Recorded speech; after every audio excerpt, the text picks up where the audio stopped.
in that interview, was Conte trying to get himself sacked? We'll start with you, Sean. Yeah, okay. A bit easier for me. I think he was. And here's my kind of rationale. This is a bit of a conspiracy theory, right? But I believe, I've heard lots of rumors that if, and I don't know if this is true or not, but I'm not going to base my assertion on this, but here's just, in case you haven't heard it. The rumor is that he's got obviously 2 months left on his contract. However, there's obviously that extension, the option to extend. I've heard lots of rumors saying that if he gets fired inside the 18 months, that there is an immediate triggering of that clause, and then he would get paid out on the full additional year. So the argument to me is not so much was he trying to get sacked, but I think it's clear that there was a sackable offence there, in as much as finishing fourth right now looks very precarious, because I don't believe that the outcome from his comments is going to be positive. I think the players are going to down tools. You may see after the 2-week international break, or the 1-week international break, you may see one little small rally where the players turn around and say, I'll show you, that I'm not weak-minded or whatever. But after that, I think a lot of the players are going to be somewhat downing tools. And if you are criticising a bunch of players for their lacking mentality, and you're using the stick to do it, I don't think that you're basically going to get the outcome that you want. And so I do think he was looking for the sack. The fact that he hasn't got the sack, to me, suggests that there might be some truth to the idea that Tottenham don't want to sack him because they'll have to pay out, another year's contract, another year's 15 million quid salary or whatever. Because otherwise, it doesn't make sense. You could get the new manager's bounce, if you brought someone in right now. The fact that he hasn't, to me, gives, like I say, some sort of veracity to the idea that there is that clause in his contract. I don't understand why Daniel Levy isn't currently looking, and if he's not, to me, it makes absolutely no sense to keep him in place, because the difference between top 4 and top 5, top 6, whatever else, is about 50 million quid. Right, if you finish fourth, you get an extra 50 million quid into your bucket for the transfer window. Top 4 is precarious anyway. There's 4 or 5 teams that are fighting for it.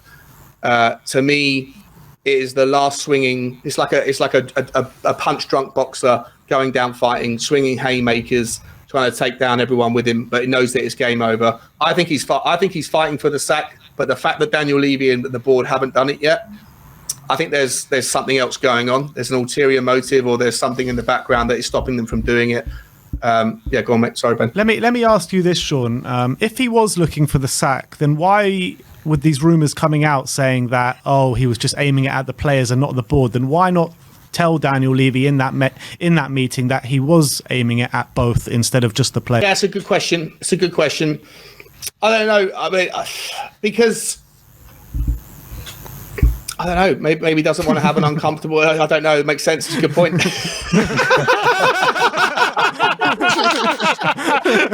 All right, next topic.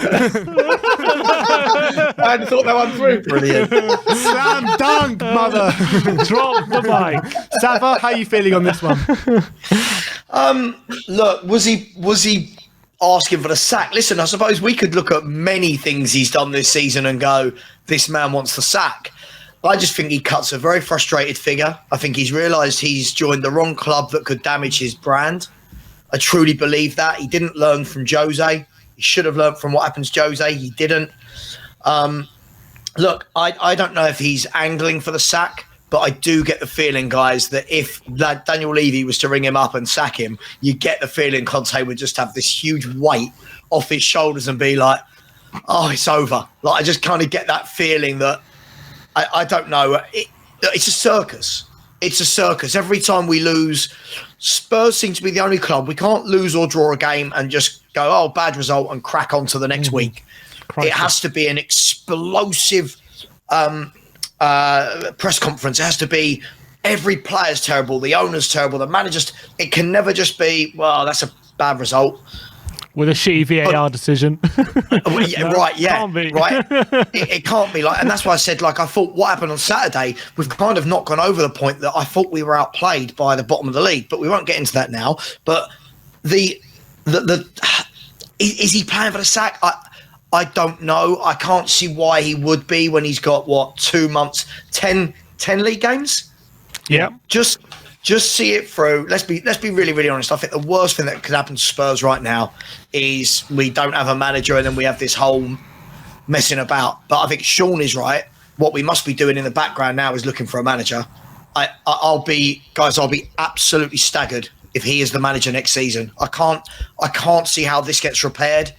I can't see. And Saba, as we were saying on your show on Sunday, I think a couple of times last week, getting the new manager or getting the managerial situation sorted out now actually allows for the resolution of a lot of other kind of clouds that are hanging over Tottenham, because maybe Harry Kane's contract negotiations are dependent on knowing who he's going to play football for. And if that conversation can't happen until you know whether Conte's staying or going, then you have a chicken and the egg situation. On top of that, you have 8 returning loanees in the summer and trying to find out whether they're going to be sort of necessary for any new potential manager or whether we can find them new homes again. All of those things are going to be chicken and the eggs that start with figuring out whether Conte is going to be here or not. We can't get a month into the summer and they're still negotiating if he's staying or not. We've got to hit the summer running, right? We can't be a month down the line. We don't know who the manager is. We don't know what style they're going to play. We don't know if it's a new manager, which players he wants to keep, which players he wants to get rid of, loan players coming back. So that's got to be sorted for me. Otherwise, it's another summer where we've messed about. But what I will say, within guys, a week or two after the season finishing, literally, that's it. I think they need to know. I think it's a late season as well. May 28th, right? What I would say though, and I've said this very publicly again, I'll say it to the thousands of people watching this. If Conte is the guy, and if he is going to sign a contract, cool. My feelings for him as a manager go completely out the window. Fine, sign the contract. Let's get on with it. Sign the contract. But what I will say, guys, if Antonio Conte signs the contract, right, there can be none of this, the board, because this guy has now had an 18-month sample size of what is expected from him with what budget and how they operate. So for me, if he signs the contract, first of all, I think he's mad. If I was him, I'd go back to Italy or Atletico Madrid or somewhere where he'll be given what he wants and he'll win things. But if he does sign, fans like me turn around and go, cool, all right, you signed. Now let's crack on with it. Now let's see what you're made of. Now let's finish off this process that we're in. But like you guys, as soon as I said, can you see any way in which he stays? Both of you were like, in unison. Yeah. Can't see it, right? At the moment, it's just because how Conte is. He more often than not in these kind of situations, he's been here before, and a lot of the time. His second season at Chelsea, ended up leaving. Second season at Inter Milan, he ended up leaving. He did stay at Juventus for a few more years, but we've seen it before with Conte. These kind of cycles where he does end up just parting ways at the end of the season. For me, in terms of is he trying to get himself the sack. I think one comment that resonated with me, which tells me he wasn't, was at the end of the press conference where he said, in this situation, he said, "But believe me, you can want to change manager, and if they want to change manager, trust me, it won't change the situation. Believe me." And that kind of tells me that he's not looking to get sacked right now. He's trying to say that the changing manager isn't going to change the situation for them. And I think that Conte was in the way he did his press conference yesterday. I don't think he was just looking for the sack. I just think he was a lot of pent up frustration over how the season has gone. And I don't think he was saying it so like begging the board to sack him. I just think he was getting a lot of things off his chest, in my opinion. And I think we've seen this before, though, Tim, right? Yeah, exactly. Definitely, we've seen this at Juve. We've seen it at Inter. We've seen it at Chelsea. Yeah. And I remember Gary Neville last summer when Man United were looking for a manager. They were like, "Gary, would you take Conte?" And he went, "No." They said, but like, he's a winner. And he went, "Yeah, but if you look at his history in the second year at every club, this starts to happen." And that's when you think, God, if he's doing that with clubs that back him when he wins things, what's he going to be like working with Daniel Levy? Yeah, like destinytofail.com. This was, but this can't be a surprise. Those clubs also threw him under the bus under certain circumstances. Inter Milan started selling his best players in that season. Chelsea, there was big kind of question marks over his relationship with Abramovich about the players that he wanted and the players they actually brought in. So it's not just about those clubs. And is it throwing him under the bus, or is it like, unfortunately, you don't always get what you want? And Conte comes across as the sort of guy that's like a bit of a child, a bit of like a baby. If you've just won Serie A with Hakimi and Lukaku and all these players, and they just start selling them because they're running out of money.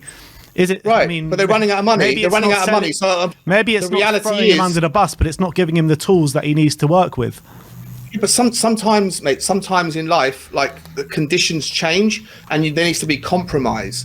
And he just comes across to me like as a guy who, if he doesn't get what he wants, he throws his toys out of the pram. He's actually the actual myth about Conte is that just give him what he wants and he'll win. Because if you look at his time at Chelsea, he had Victor Moses as a wing back. He didn't want that. He only play. Conte's actually quite good with compromise. The problem is he doesn't realise that enough himself. Conte, I feel like, because he's actually compromised Didn't well. He sign Moses for Inter. Yeah, he did. I'm saying at Chelsea he had Moses at wing back, and that wasn't even the case at the start of the season. He had to compromise with that. People like Marcus Alonso, like even Perisic. He didn't even want Perisic at the beginning. He loaned him out when he first went, and then he came back and played him at wing back, and he became one of the best wing backs in Serie A. So actually, Conte can actually be very good with compromise. The problem is he strives not to compromise because he demands the best. And I actually think sometimes he refuses to play players. Sometimes he's his own worst enemy in that aspect for Conte, to be honest, because he's actually quite good when he does compromise, but he doesn't want to. But he actually is good when he does. It's a weird thing. So did he try and get himself sacked or not? No, I don't think he did. No, I don't think he did. I don't think he did. I think he did, but not for the reasons that I originally thought, because Ben absolutely dropped the mic on me on that one. I don't think he did for the fact that it was an after-match press conference and it was immediately after the result. I think if it had been a press conference scheduled for, I mean, forget that it's International Week, but if it had been a press conference scheduled for today with a game on Wednesday in mind, and he starts coming out with all this when you're not angry anymore 2 days after the event, I think then you go, yeah, you've planned this. I think it was a heat of the moment, but look, how many other people would get away with this? What I would say to you, again, my point I was making earlier, Tim Sherwood, right? Tim Sherwood was making noises about this, about being too friendly in the dressing room and people not being winners. And everyone just went, oh, that's because Tim Sherwood's a crap manager. I loved that Tim Sherwood interview after that Chelsea game, by the way. I thought he was brilliant. I did. So look, this isn't the first manager saying it, so I get it. But my only thing has been, look, I've said this before, guys, that I don't think it was ever a good fit. I completely don't think it was ever a good fit for him at the club. If he stays, he stays. I can't see him staying. But at the end of the day, we've got to be fair. The things we level at this manager seem to be very different to what was leveled at previous managers we've had that had the same things happen to them. Mm-hmm. But this guy seems to be, not from everyone, but this guy seems to get a completely free ride because people have now finally lost their patience. But AVB's football was this bad and everyone hated it, right? AVB, Nuno's football was horrific. Everyone hated it. Conte's football is terrible and it's, but he hasn't got his players. Well, hang on. AVB had a worse squad. Right, Nuno had a much worse squad. Jose had a much worse squad, and fans were really happy to just say out, out, out, out, out. That's my only thing. Be consistent. If this is the case, then when the next manager starts doing poorly and not winning, and the football's awful, also say no. This manager needs to stay. Do you know what I mean? It can't be pick and choose for the same scenario because this manager's doing exactly what the others have done, but because he got top four, everyone thinks that it was some sort of miracle job. Do you know what I mean? So we had no right to get top four last year. Why not? Why not? It was an awful league. Look at our first 6 months of the season under Nuno. We could barely have a shot on target. Never mind score a goal. But we were terrible. It was 3 months. It was 3 months. Fine, but you know what I mean. We were terrible that first. Harry Kane was hardly playing. I mean, he didn't score a goal for the first 4 months of the season. I mean, we had no right to finish in the top four last season. The league was, come on, Ben. The league last year was very poor. You had Chelsea and Liverpool and City.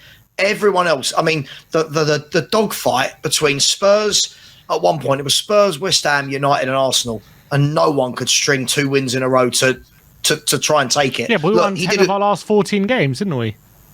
Yeah, I know. What I'm saying is before that, those teams couldn't string a win. He did well, but I don't see it as this miracle.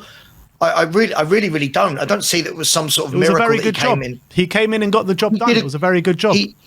He did a good job, yeah.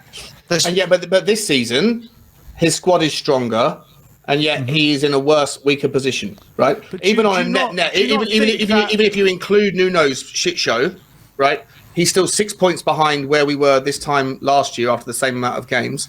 And so if you've got a stronger squad and you've got less points, I know there's obviously variables about what other clubs are doing. I mean, that is often not spoken about. You know, when we talk about these things, we don't factor in the external variables. But do you not think that he's gone backwards this year? Well, not him. The club have gone backwards this year. And is that not on some part down to Conte? Yes, it is on some part down to Conte. I completely agree with what you're saying, but I think there has been crazy circumstances for Spurs this season. Crazy circumstances. A lot of injuries, yeah. First of all, the injuries. When you're looking at Conte's personal circumstances as well, I don't think that you can underestimate how much of a factor that's going to play. That's fair. The Paratici situation as well. I mean, we don't know what's going on with that. And we're not 6 points down, Sean.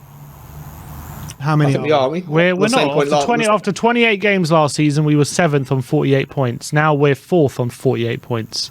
So we're level points. But when you're looking at the injuries that we've had, I mean, Romero... My bad, I was showing a different... Romero first half of the season hardly played. Kulusevski hardly played. I mean, we've had crazy injuries this season that have not stopped. I think for the whole season, I think we've had a full squad once. And that was against Man City when we won 1-0. Hang on. When we do this, we do plead. We do plead the martyr like no one else has had injuries. We've had nowhere near the level of injuries of Liverpool and Chelsea. Nowhere near the level doing of much injury. worse than us. Right, because they actually had an injury crisis. And so we had maybe one or. No, did we have an injury crisis? Yes. Who have we ever? How? Because Arsenal, everyone's in agreement that our only competent defender is Cuti Romero. I mean, he was out for the majority of the first part of the season. When he was playing, he wasn't fully fit. Okay, so one player. Kulusevski, when Richarlison was injured as well, was both of them have had their bad injury problems. Right. Sonny has been completely off the boil. I think we've had mad injury problems throughout. I really do. I don't think it's mad. I don't think it's anywhere out near for the rest of the season. Yeah. Bissouma's out for the rest of the season. Lloris has been out, although he's been terrible. I mean, we've had mad injuries throughout the whole season. I don't think it's any worse than any other club. I think we just think it is because we support Spurs. I truly don't. When you looked at the injury list of Liverpool and Chelsea, they had like 12 to 13 first team players out injured. Right, I think when I look at Spurs now, you look at this 11 that played at the weekend. Who's missing? Bentancur. Right, Bentancur, Lloris, but I don't see what difference that would have made. I thought Forster had a really good game. Bentancur. Who else? Sessegnon. Yeah, but that will make a difference. I mean, Davis went down injured. Richarlison went down injured. No. But that's in one game. What I mean in general, like, but I do think that weirdly enough, I do think that Sessegnon's injury does make a difference in the fact that it limits your options elsewhere. If Perisic is playing as badly as he is, then you have to play Davies on the left wing back, and then you're forced into having a specific back three. There's no ability to rotate. Like I do think that Sessegnon's injury, as lackluster as he has been as a player for Tottenham, I do think his injury limits our options and forces us into other things that I agree. I agree, Sean. I just think that listen, I'm never one of these. I'm never one to blame VAR. I'm never one to blame injury. I think these things happen, right?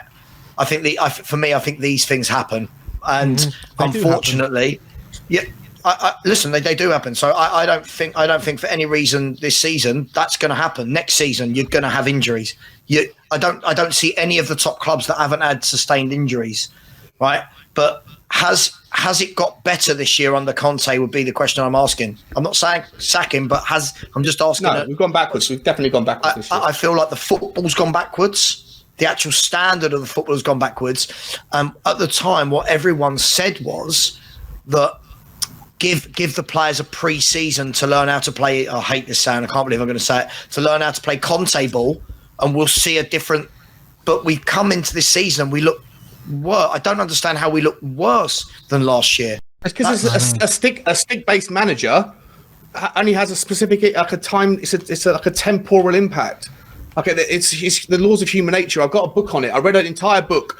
Like the person that wrote the book on human nature, I've read his book. And people that generally criticize as a means to get a reaction, it has a short-term impact. People that use the carrot generally have a longer-term sustainability. If you look at what happened with Arsenal at the end of last season when they bottled it, Mikel Arteta ring-fenced the Arsenal team. Him and Edu took the responsibility. What happened to their bottle job? They went, it's on us. They might have criticised the team throughout the season, but when the shit show happened, they ring-fenced the players. And I think that Conte chooses a different tactic and points his finger at the players. And I think that the difference between the two ideologies of whether you use the carrot or the stick results in certain longevity outcomes. And this season, his players are playing for Arteta. And this season, I don't necessarily think that Conte's players will continue to play for Conte if he continues to do that. Sean, with all this talk at the moment with they're talking about whether Conte will last the international break or potentially hire Ryan Mason. If that's the talk, though, what do you think that says about like the hierarchy in the boardroom? If we're deciding whether to keep Conte for now to then season or give it Mason as interim for the last 10 games? What's the better outcome for Tottenham? How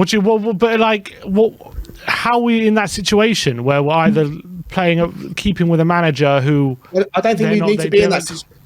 I think that, like I say again, I think that the outburst was so weird. I go back to my initial 4 points, right? Like what he said, he was correct, but the timing of it was suspicious, and the outlet that he did it in, the way he did it was unnecessary. He could have, if he really cared, he could have done it in a different way. He could have come out and said something like, I'm really fed up. There's things going on with Tottenham, and there's things that I have to absolutely go to town with them about, but I'm not going to speak about it here because I'd be, it's not necessary for me to out and to say certain things in this certain circumstance. But trust me, there's going to be a conversation, and then they go and have a crisis talk, and everybody that needs to be a part of that, whether it's the ownership, the Paratici, everybody gets into a room and they scream it out. And you can get behind that system. You can get behind that outcome.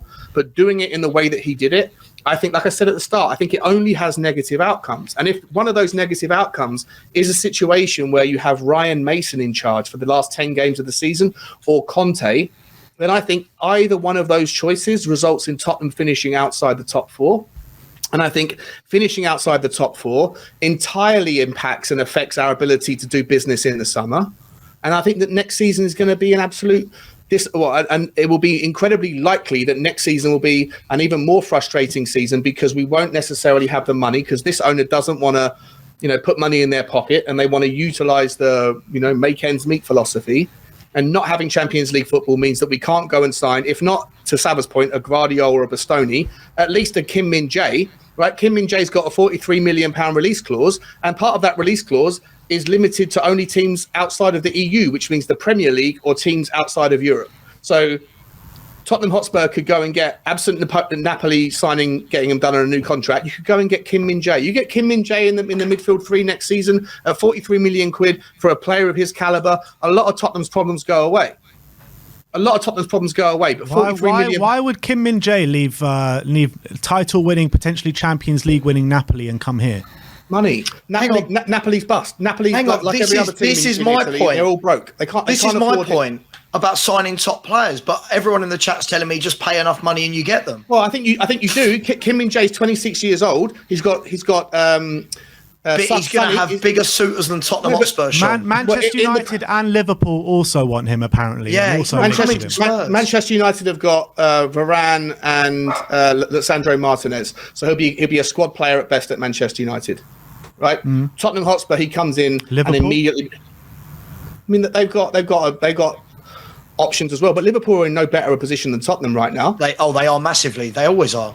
Of course they are. They're eighth in the league. They're eighth in the league. Yeah, but Sean, that's so right now. Sorry, but if Tottenham get in the top four and Liverpool don't, Liverpool are still a bigger pool than us. Absolutely. Maybe, but Liverpool have a stricter wage structure than Tottenham do. So if it comes down to it, because you answer the question, why would he leave Napoli? He's not going to leave if he wants to, because Napoli are doing brilliant things, right? So Napoli are going to win the Serie A, and they're probably going to get to the Champions League final. If the guy is drawn by other factors, i.e. money, then there's a chance. I'm not saying that Tottenham are going to get him. I'm just saying that there's. I just can't. I'm sorry, Okay, I can't see it. That Liverpool are a bigger draw than us. Regardless, always, we're getting off the topic. Right? That doesn't really matter about Kim Min-jae. I'm just saying that the point that that Tottenham can. That finishing fourth, the point was about Ryan Mason or Antonio Conte. Finishing fourth is a big deal, and because of Conte's situation and what he said yesterday, for the club, for being able to generate the revenue, to be able to have a transfer budget to fix the holes that exist in the club this summer, and those are we need 2 centre backs, we need a creative player. You know, we've got Destiny Udogie, we've got Pedro Porro, but we might need a striker to replace Harry Kane. Those problems are infinitely more solvable by having Champions League on offer and the additional 50-60 million quid that gets into the transfer budget. And my point was, forget Kim Min-jae, my point was that finishing fourth versus finishing 6th or 7th or 8th, which is entirely possible right now, if you have if you keep Conte and the players down tools, or if you sack Conte and you have Ryan Mason, who's got absolutely no gravitas or no brand or no reason for the players to play for him. Both of those outcomes of not finishing fourth are more likely as a consequence of what Conte said. That's all I'm saying. I've got a different way of looking at that. How many times have we finished fourth and still not addressed any of these problems? Why does it matter now? That's a separate issue, mate. I don't think it is. I don't think it is. That's not the point he's making, Sava. I think the point he's making is that if we get top 4, it gives us the option to be able to do so. Exactly. But if you finish fourth, you have the money. You might misspend the money. Sava, I'll come to you now.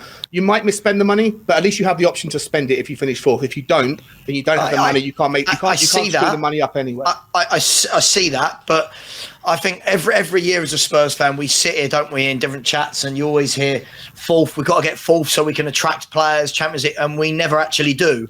And it's just kind of like. I'm for one have said I don't care if we finish top 4 or not. What's it matter? We've had Champions League football this year, been thoroughly underwhelming in every single one of. I test anybody to tell me a Champions League game that they really, really enjoyed that we played this year. Sav, you say it doesn't matter, but you'll moan in the summer if there's no money to pay for anyone. No, hang on, I Sean. only enjoyed the ones I was drunk for. But Sean, when you say that when there's no money to pay for anyone, we've bought players before when we've not been in the Champions League, and they're the same caliber as the ones we buy when we're in the Premier League. In the Champions League. We can't have it both ways. Like, great, finishing fourth is great if you use.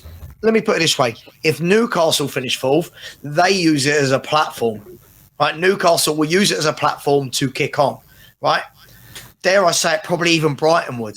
Right, yeah. Liverpool would. We get fourth and we use it as a platform to what? We don't use it as a platform for anything. This year, let's be fair, the run we've had in this Champions League, no disrespect to some of these teams, Sporting Lisbon, Marseille, Frankfurt, that Milan team, and how many of them did we lose? How many of them did we fail to win? Yeah, most. What does it matter? I just don't think it matters anymore. This top 4 narrative is a brand new thing in football in the last sort of 10, 15 years where everyone sees it as a measure of success. For me, there's so many more issues at the club that need to be addressed. I'd rather it be seen as a measure of opportunity. Yeah, but I'd rather the club concentrated on building an ethos, building a strategy, building a plan, building an academy. I'd rather we started getting all that stuff in the background sorted than literally going, there you go, we've succeeded, we've got top 4, we've got top 4 money, it's great, we're in the Champions League. Yeah. It doesn't mean anything to me.